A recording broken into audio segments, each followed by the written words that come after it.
Olá, prezados, tudo bem? Eu vou aproveitar esse tempo que eu tô meio parado, né, para preparar um material para vocês que ficará disponível no meu canal do YouTube e já é uma complementação daquilo que a gente está discutindo em sala de aula e o próprio conteúdo de discussão em sala de aula, né, para a gente não perder tempo e facilitar nossas discussões. Vamos começar então discutindo um pouquinho sobre a célula e os componentes da célula. A célula sempre foi considerada a menor unidade estrutural básica do ser vivo. Por mais que nós possamos discutir estruturas internas celulares com funções específicas, quando nós pensamos uma estrutura global funcionando, nós inevitavelmente falamos sobre as células. Então, as proteínas contráteis que estão dentro das células geram tensão, mas quem efetivamente está relacionada ao funcionamento no corpo humano, etc., são as células musculares. Né?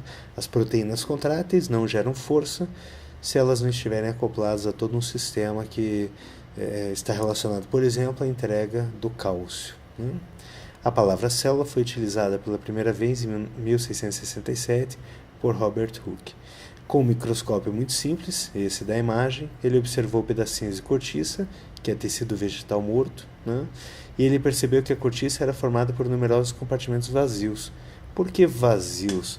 Porque como aquele tecido, né, como aquela cortiça estava morta, é, os componentes intracelulares eles já tinham desidratado e não era possível observar as estruturas, as importantes estruturas intracelulares. E a esses compartimentos foi dado o nome de célula, palavra diminuída do latim cella, que significa cavidade. As técnicas de observação microscópicas avançaram em função de novas técnicas e aparelhos mais possantes. Então, a existência de corantes, microscopia eletrônica, né, permitiu entender muito mais sobre a estrutura da célula, e diversas imagens que nós trabalharemos na disciplina, elas são feitas exatamente com esse tipo mais avançado de tecnologia, onde você consegue perceber uma riqueza maior de detalhes. Todos os seres vivos são formados então por células. Ah, professor, e os vírus? Os vírus não são considerados seres vivos, eles são proteínas, eles não são células, né? Mas também não se encaixam na descrição de seres vivos. Então, todos os seres vivos são formados por células. As células são compartimentos envolvidos por membranas, preenchidos com uma solução aquosa concentrada de substâncias químicas. Então, nós temos a membrana plasmática e dentro da membrana nós temos uma solução contendo um monte de coisas. E essas coisas, tanto quanto a membrana, elas são muito importantes para nós compreendermos o funcionamento das células. Felizmente, as células possuem características básicas semelhantes. O que significa isso? Significa que você entendendo uma célula, fica muito mais fácil entender as outras células. Por mais que elas possuam características exclusivas, por exemplo, algumas possuem proteínas contráteis, outras não, né? Algumas produzem secreções, né, específicas como hormônios, neurotransmissores, etc. Outras não. Então, por mais que elas possuem características específicas, funções específicas, as características básicas são semelhantes e isso facilita muito a compreensão do funcionamento das células. Elas variam em tamanho, elas variam em forma e elas variam em função. As primeiras células teoricamente surgiram na Terra há cerca de 3,5 bilhões de anos, no começo de um período chamado de pré-cambriano. Essas células elas eram muito mais simples, lembrem sempre, o mais simples vem primeiro. Né? Essas células eram chamadas procariontes. As características ambientais naquela época, onde na atmosfera nós tínhamos vapor de água, amônio, metano, hidrogênio, sulfeto de hidrogênio, gás carbônico, né? Sugerem o quê? Sugerem que ocorreu uma evolução química que culminou na célula. Por mais que essa sugestão ela seja bastante forte, o ser humano ainda não conseguiu, né, o homem, a ciência, ainda não conseguiu inventar a célula em laboratório. Do nada, né, ou de características como as anteriores, vapor de água, amônio, metano, hidrogênio, etc., não conseguiu produzir células em laboratório. O oxigênio livre só apareceu depois graças à atividade fotossintética das células autotróficas. Então, até então, as células, elas eram células que não eram capazes de produzir o próprio alimento, células chamadas heterotróficas. Antes de surgir a primeira célula, existiam grandes massas líquidas, ricas em substâncias de composição muito simples. Então, a sugestão é que as primeiras células surgiram em um meio muito parecido com o nosso meio extracelular. Origem da célula. Então, as substâncias comentadas anteriormente, sob a ação do calor e radiação ultravioleta vinda do Sol e de descargas elétricas oriundas de tempestades frequentes, combinaram quimicamente. Formaram os primeiros compostos de carbonos que são fundamentais, para o surgimento da vida, que seriam os aminoácidos, por exemplo. Stanley Miller, 1953, fez experimentos fundamentais. Ele, produzindo descargas elétricas em recipiente fechado, contendo vapor de água, hidrogênio, metano e amônia, descobriu que se formavam aminoácidos, tais como a alanina e a glicina.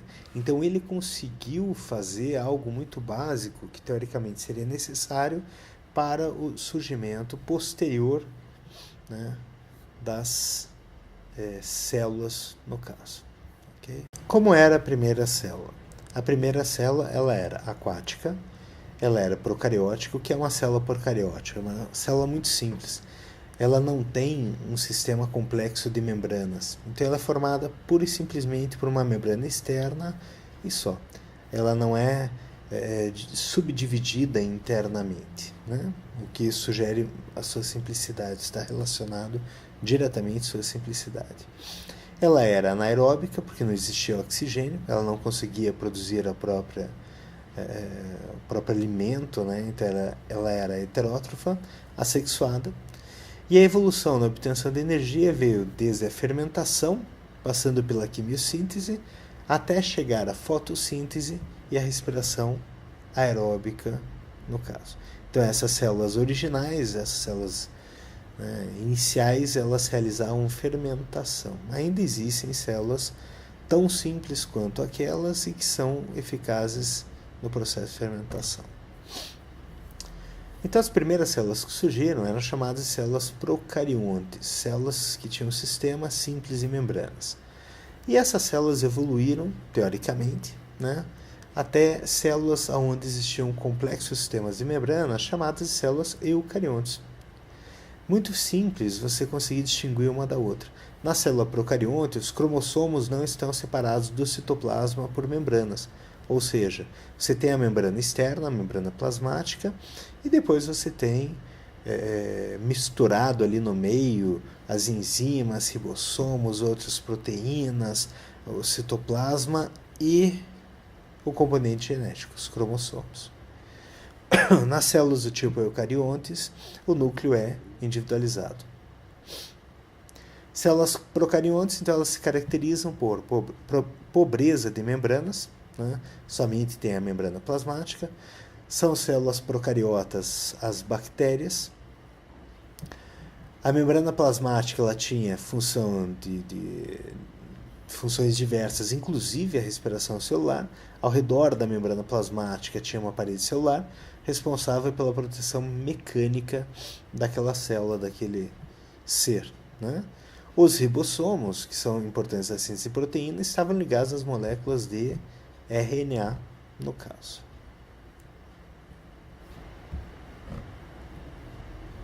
Então aqui o exemplo de uma célula procariótica.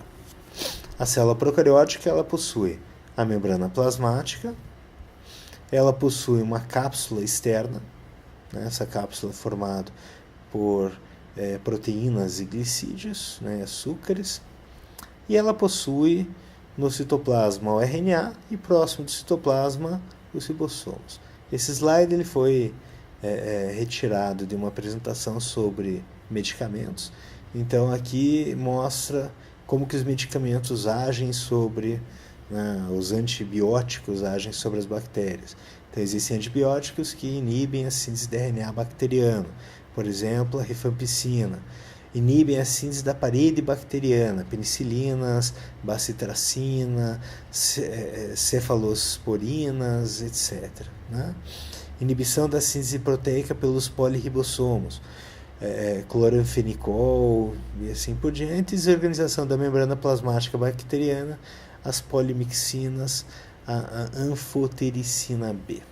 Então, exemplos, né, da ação dos medicamentos sobre as bactérias. Aqui o exemplo de uma bactéria que possui um flagelo, ela se movimenta através de flagelo, o flagelo é formado por proteínas, ela possui aquela cápsula externa, né, a membrana plasmática, e dentro tem o citoplasma, os ribossomos junto do DNA ou do RNA. Daí aqui outros exemplos, células procariontes, células esféricas, células em bastonetes e assim por diante. Ok? Então a principal diferença entre células procariontes e eucariontes é que as células eucariontes possuem um sistema de membranas que cria no citoplasma micro-regiões que contêm moléculas diferentes e executam funções especializadas. Vocês já ouviram, né? Vocês já estudaram isso. Então, além do núcleo, retículo rugoso, retículo liso, mitocôndrias, complexo de Golgi, então todas as estruturas internas revestidas, né, por uma membrana semelhante à membrana plasmática, e todas essas estruturas com funções especializadas. Ok? Do procarionte ao eucarionte. Como será que ocorreu, né, essa evolução das células simples para células mais complexas? Né?